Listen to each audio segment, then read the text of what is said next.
大家好，根据中国媒体报道，当地时间4月15日晚，细胞子乘坐专机抵达吉隆坡。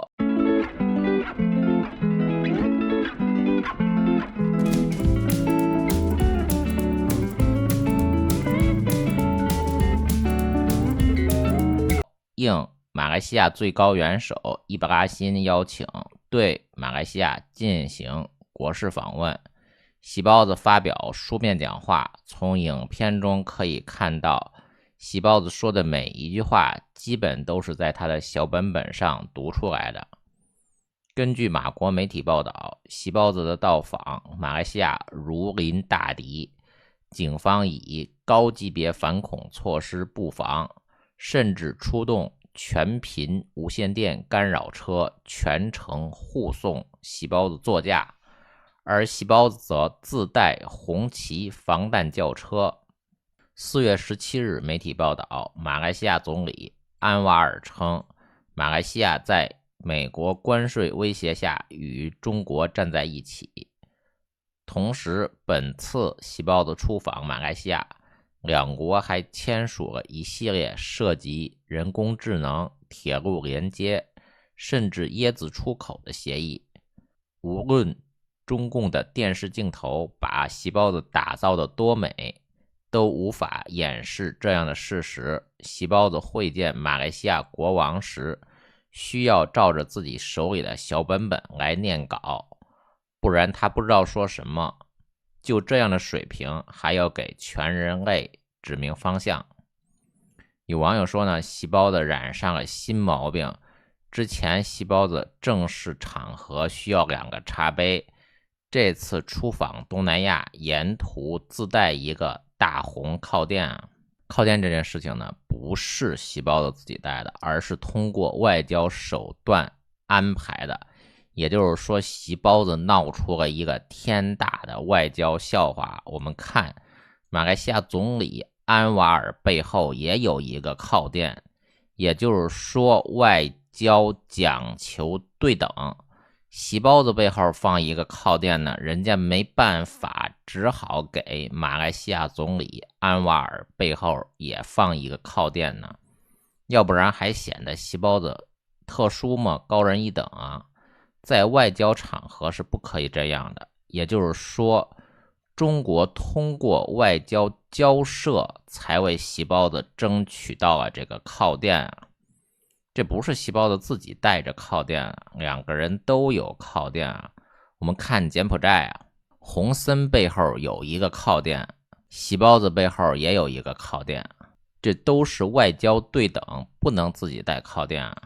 我们看洪森的儿子呢，洪马奈背后也有一个靠垫。洪森呢比细胞子还大1岁呢，洪森72岁，细胞子71岁。洪马奈47岁啊，洪森根本就不需要靠垫啊，他根本就没靠着呀，这外交对等没办法。洪森的儿子呢，洪马奈他才47岁，47岁就需要靠垫了嘛。但是呢，细胞子他在越南好像是没有靠垫，也就是说，细胞子可能在越南摔了一跤，或者是着凉了，或者是突发疾病啊，突然腰疼。所以后来在马来西亚和柬埔寨都给细胞子配上了靠垫啊。细胞子身体现在这么脆弱吗？还有一个看点就是柬埔寨的安排也很奇怪啊。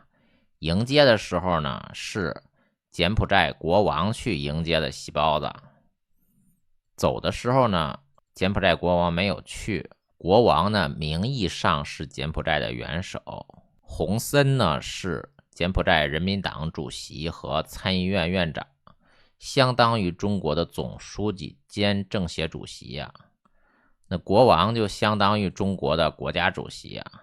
洪森的儿子洪马奈是担任柬埔寨总理，也就是说，柬埔寨的实际1号人物是洪森。洪森让他的儿子在前台执政呢，而且细胞子也的确和洪马奈会谈了。也就是说，洪森完全可以让自己的儿子洪马奈去机场给细胞子送行啊，上一次呢是2016年，9年之前呢，细胞子访问柬埔寨的。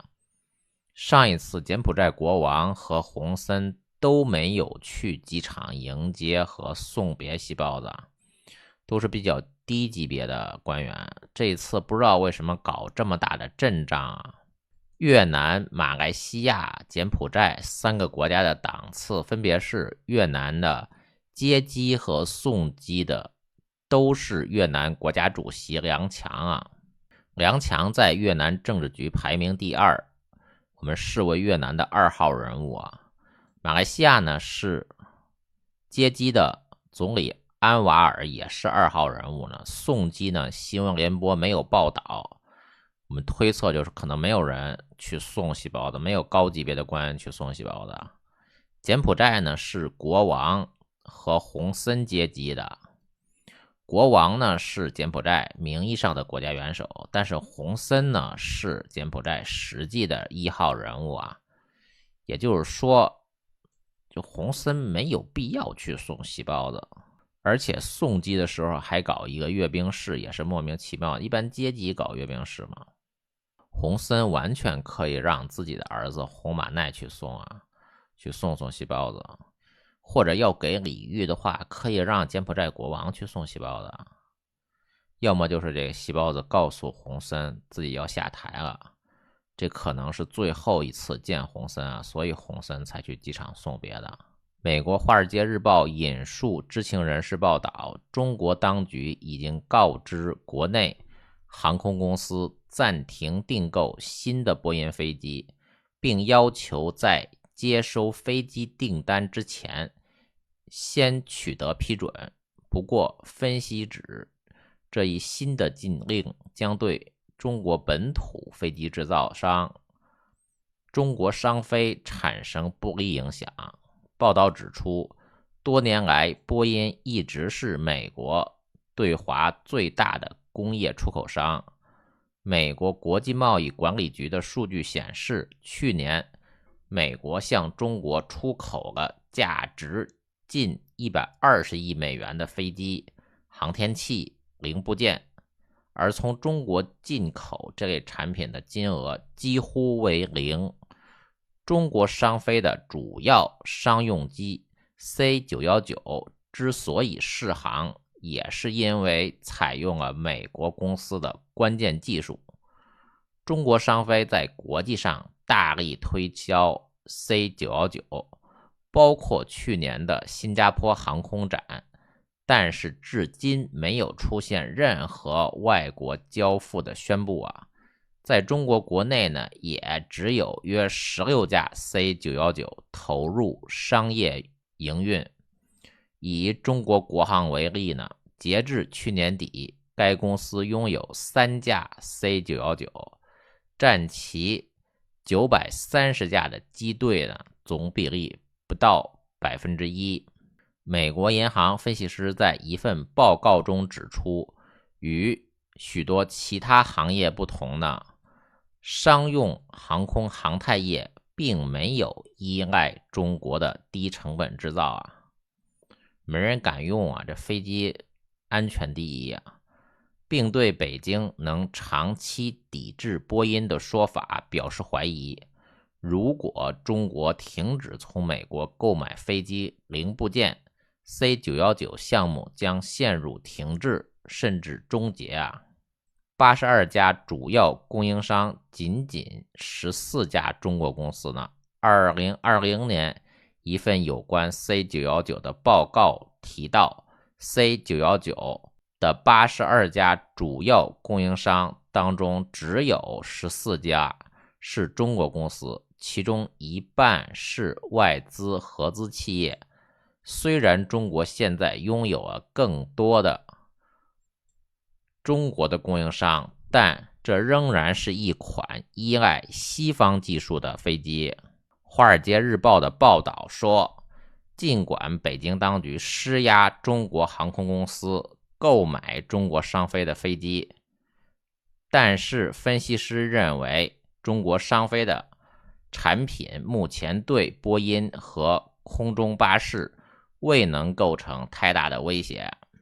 虽然从 C919 研发之初，中国政府就要求将大部分的西方技术转让给中国的合资企业，以防止未来可能出现的出口管制，但是引擎等关键零部件仍然需要进口。此前有中国媒体报道， C919 大约 40% 的零部件依赖进口，供应商来自全球200多间企业，包括引擎、航电系统和飞控系统等关键部件，但是已经逐步使用中国产的部件代替，比如已经换上了中国产的长江 1000A 引擎。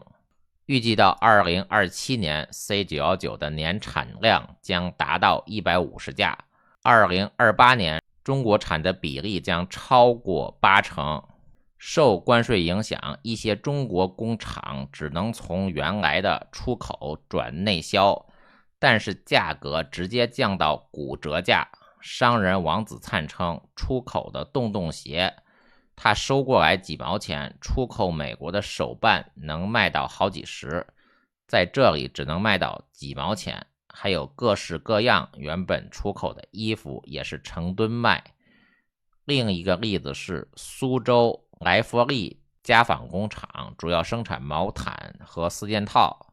4月17日，工厂老板在大会上表示，受贸易战影响导致订单减少，现在员工1星期只能上3天班，原本计划今年给大家涨工资，但是现在很难做到了，目前仅仅能保证大家的基本工资，如果你们能找到更好的工作也可以，或者留下来和我们同甘共苦。台湾媒体报道，以前中国生产成本比台湾低，美国客户几乎将大笔订单都给中国生产制造。不过川普给中国的关税重锤，品牌吃不消，开始转单。精心组装代工厂总经理说，美国牌的电子书阅读器原本因为中国代工成本低，100%都选中国组装，川普关税大刀一挥，品牌方将 70% 到 80% 的代工转向台湾，只留2%到3%在中国，所以我们估计营收会增加50%以上啊。中国在美国关税压力下硬扛，订单转向其他国家，吃亏的是中国人，受益的是中国周边的国家。一经落万物生啊。这位网友说，大包我看了下2022年、2023年、2024年、2025年的表态，2022年是最抽象的，20大刚开完，全部都是习核心加上2442复读，而且要复读5、6遍，太抽象了。2024年下半年开始出现了比较明显的降调啊，复读见不到了，2442也开始是一个趋势性的变化呀。就按照这名网友的说法，应该就是逐步下架的一个过程啊。胡耀邦、赵紫阳下台的时候，是否也有此类的趋势性变化呢？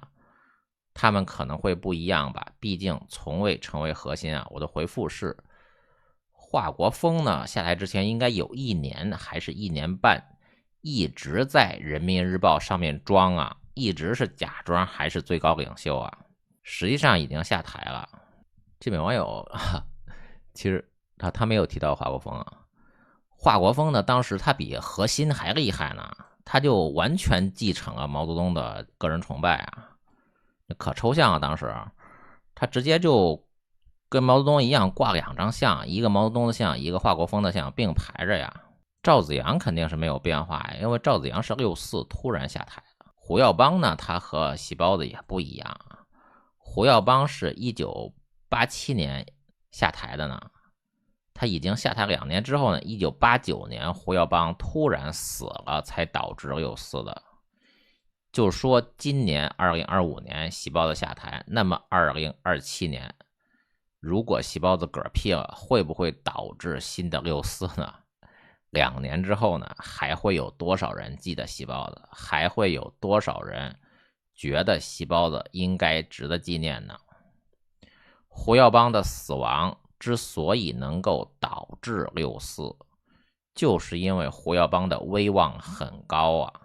细胞子呢，细胞子现在搞得大家怨声载道啊，尤其是中国人啊，和胡耀邦完全不是一回事儿啊。那中国它没有民主，民众无法自由的发声。中国是一个独裁国家，但是并不等于中国它没有民意。中国一直说呢，经济发展是中国最大的合法性来源。经济如果不行了，中共就丧失了最大的合法性来源，因为中共没有选票这种合法性来源呢。如果中国人能够自由地表达自己的意愿，那到底有多少人支持细胞子继续干下去呢？胡耀邦和细胞子完全不一样啊。我简单说一下我理解的这一段的中共的历史啊。我认为邓小平是故意蓄意要把胡耀邦搞下台的，蓄谋已久啊。首先呢，华国锋是通过军事政变拿下四人帮呢，之后呢，派耿彪去占领中央电台，派刘华清去占领人民日报呢，就从这2个人就能知道华国锋他是一个空架子呀。因为细胞子是耿彪的秘书，也就是说耿彪是陈云的人。因为拿下四人帮就是华国锋、叶剑英和李先念拿下来的。